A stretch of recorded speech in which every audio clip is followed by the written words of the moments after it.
नमस्कार दोस्तों, स्वागत है आपका मेरे चैनल पर। आज हम बात करेंगे कि सावन में सोमवार की व्रत क्यों किया जाता है और ज़्यादातर व्रत में कथा क्यों कही जाती है। दोस्तों, प्राचीन काल से ही हमारे समाज में व्रत करने की परंपरा रही है। सावन का महीना हरियाली का महीना होता है और इस दौरान हमारा शरीर दो मौसमों के बीच में सामंजस्य बिठा रहा होता है। तो इसलिए जब हम व्रत करते हैं तो हमारे शरीर की जो अपनी मौलिक क्षमता है वो और ज़्यादा बढ़ जाती है। इसलिए शरीर की रोग प्रतिरोधक क्षमता को बढ़ाने के लिए और सभी बीमारियों को दूर करने के लिए व्रत का महत्व है। अब सावन के महीने में जब हम व्रत करते हैं तो हम कोई न कोई कथा जरूर पढ़ते हैं। दोस्तों, आखिर कथा क्यों पढ़ी जाती है? आपने देखा होगा कि पुरातन समय से जब भी कोई व्रत होता है तो उसकी कोई न कोई एक कथा होती है और उस कथा को लोग सुनते हैं और कभी कभी मंदिरों में जाकर उस कथा का श्रवण किया जाता है। क्या कारण है कि कथा सुनी जाती है और कथा सुनने के बाद लोग प्रसाद ग्रहण करते हैं और फिर अपने घर जाते हैं? दोस्तों, इसके पीछे एक बहुत बड़ा कारण है। आपने ज़्यादातर कथाओं में देखा होगा कि उन सभी कथाओं में उस आराध्य देव की महिमा का गुणगान किया जाता है।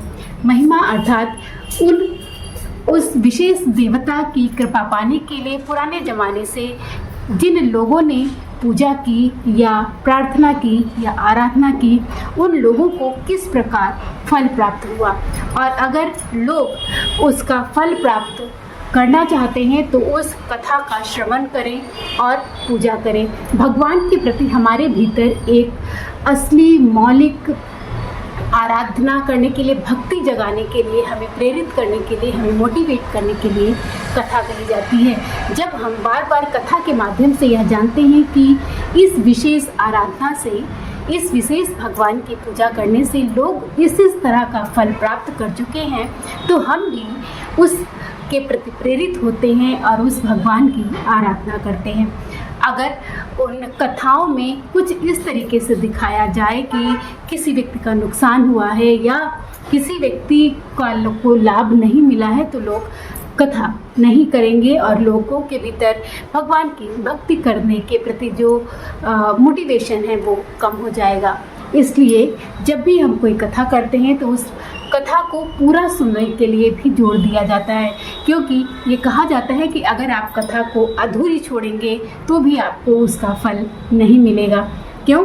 क्योंकि उस पूरी कथा में अगर आपने आधा भाग सुना, शुरुआत में कठिनाइयों की बात होती है, लोग किस तरीके से अपनी समस्याओं से ग्रसित थे इसके बारे में बात होती है, और उसके अंत में उन्होंने क्या किया कि वे उस समस्या से बाहर आए इसके बारे में वर्णन होता है। आप कोई भी पौराणिक कथा उठाकर देख लीजिए, आप इसी तरीके से देखेंगे कि पहले समस्या के बारे में बात होती है, फिर समाधान के बारे में बात होती है।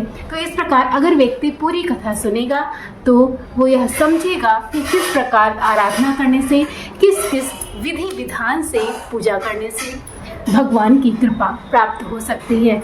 अगर भगवान की विशेष कृपा पानी है तो व्यक्ति विशेष को किस प्रकार, किस विधि विधान से, किस मुहूर्त में, किस तरीके से पूजा करे और आराधना करे, इसके बारे में एक गाइडेंस मिलता है।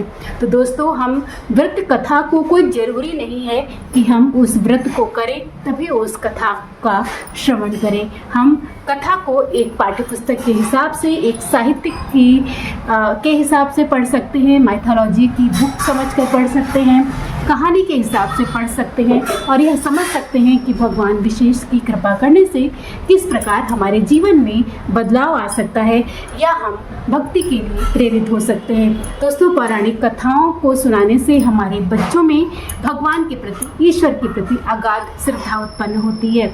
अगर हम अपने बच्चों के साथ, पूरे परिवार के साथ किसी कथा में शामिल होते हैं तो हमारे घर में उस तरीके का एक माहौल बनता है और वो माहौल हमें जीवन में आगे ले जाता है। हमारे घर में अच्छी वाइब्रेशंस आती हैं, हमारा मन असीम शक्ति के प्रति समर्पित होता है। इसलिए दोस्तों, कथा को सुनना ज़रूरी है। आप व्रत करें ना करें, लेकिन हमें कथाओं को पढ़ना चाहिए, उससे हमारे जीवन में ज्ञान बढ़ता है। तो दोस्तों, ये तो था कि क्यों हम पौराणिक कथाएं सुने और क्यों व्रत कथा का क्या महत्व है और किस प्रकार हम अपने जीवन में कथाओं को पढ़कर बदलाव ला सकते हैं, उसके बारे में एक छोटा सा परिचय। दोस्तों बने रहिए मेरे साथ। उम्मीद है आपको ये कारण ज़रूर पसंद आया होगा। जैसा कि मेरी समझ है, जैसा कि मैंने अपने पूर्वजों से, अपने परिवार के लोगों से, अपने अग्रजों से सीखा है, मैंने आपके साथ शेयर किया। उम्मीद है आपको वीडियो पसंद आया होगा। पसंद आया हो तो लाइक ज़रूर कीजिए और इस हमारे चैनल पर नए हैं तो सब्सक्राइब ज़रूर कीजिए। Thank you.